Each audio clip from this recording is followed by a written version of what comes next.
люди, я создал вас от одного мужчины и одной женщины и сделал вас народами и племенами для того, чтобы вы познавали друг друга.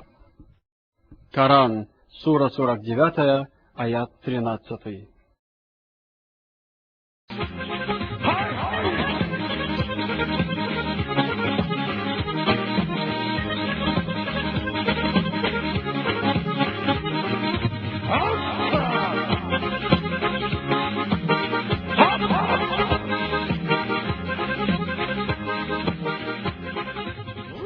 Уголок большой России, край богатый и красивый, Карачаево-Черкесия моя, и рассказы аксакалов, и задумчивые скалы, и стоящие на страже тополя.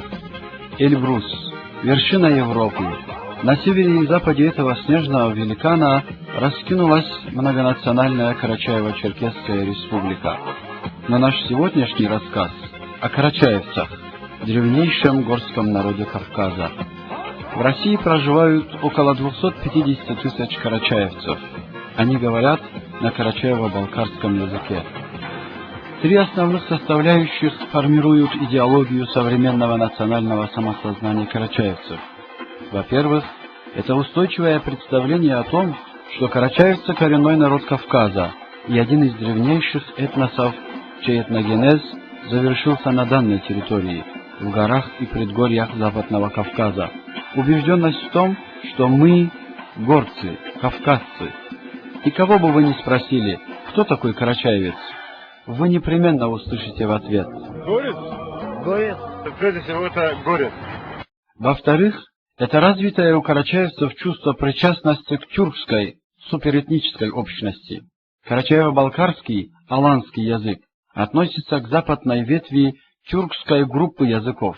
Признание себя не столько тюркским, сколько аланским, тюркоязычным народом, и утверждение «мы аланы», тюркоязычный народ.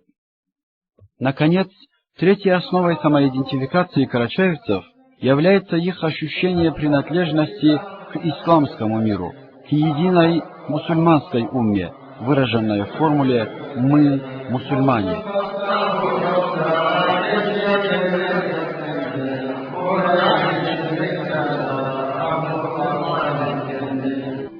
В длительной истории формирования карачаевского народа просматриваются древнейшие слои, относящиеся к третьему тысячелетию до нашей эры, ко времени ранних контактов, столкновений, взаимовлияния протокавказской, оседло-земледельческой и курганной протюркской, кочевнической культур. На эти древние пласты ложатся более поздние наслоения скифо-сарматской культуры, аланская ветвь которой обретает яркую самобытность уже в первых веках нашей эры и становится основой аланского государства. Мы находимся в ущелье Архыз.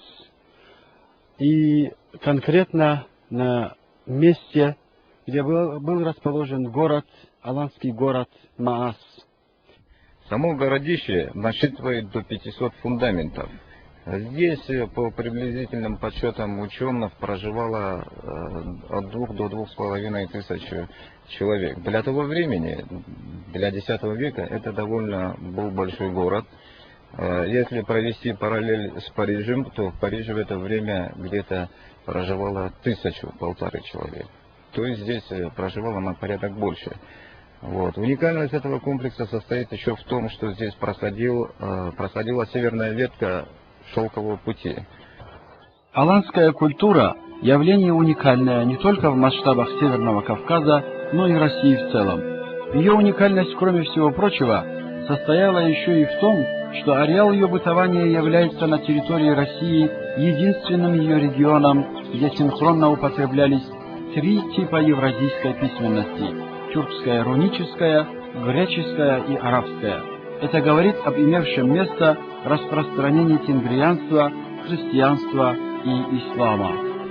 Да, действительно, здесь находился культурный, религиозный и политический центр аланского государства. Наряду с христианскими миссионерами, которые проникали со стороны Византии, здесь бывали и мусульманские миссионеры.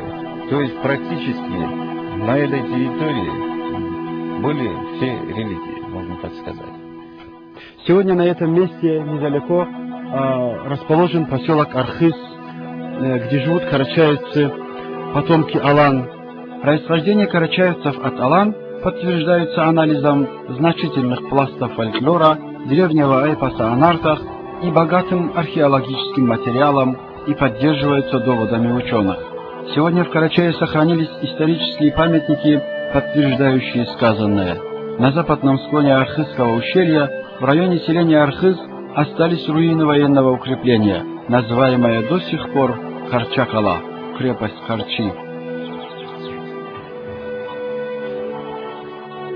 Все это были области эльбруссов, и крепости их были на вершинах гор, а дороги крайне трудны и тяжелы, так что из-за большой высоты у наблюдающего темнело в глазах, а у смотрящего шапка падала с головы, и стрела даже со второго яруса не достигала снизу доверху крепости. Низам-ад-Дин Шами, Книга Побед, XIV век. Древнее горное селение Хасаут. В истории Карачая были разные дни. Были дни радости, были дни горя. Но особенно в памяти народа живы две трагедии.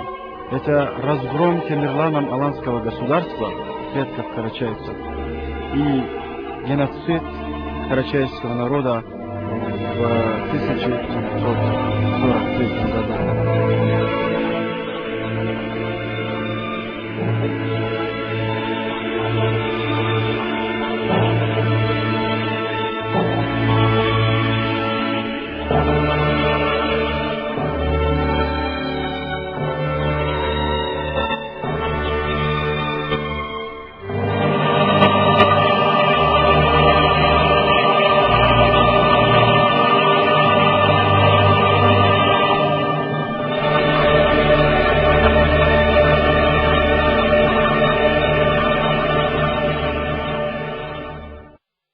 До единого человека карачаевцы были сосланы в Среднюю Азию, Казахстан и Сибирь.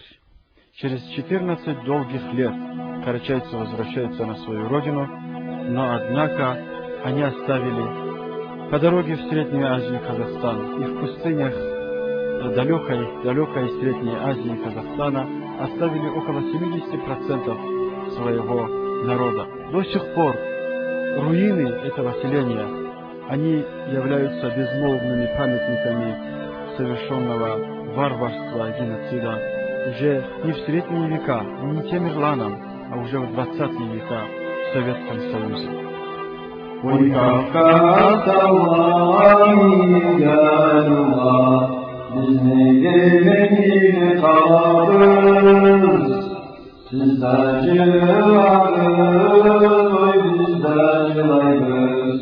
Sizden ayrılıp kalırız.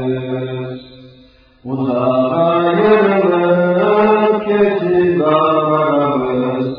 Ömrü yaşar tavadan. Bize yöngeniye uykuş acılayız. Ağlanası bula tavadan. Duvarlarımıza eşitler açılmayı güven. Şalollar hani keçi dağlarımız, azabız akara dökülen. Istavar taklağa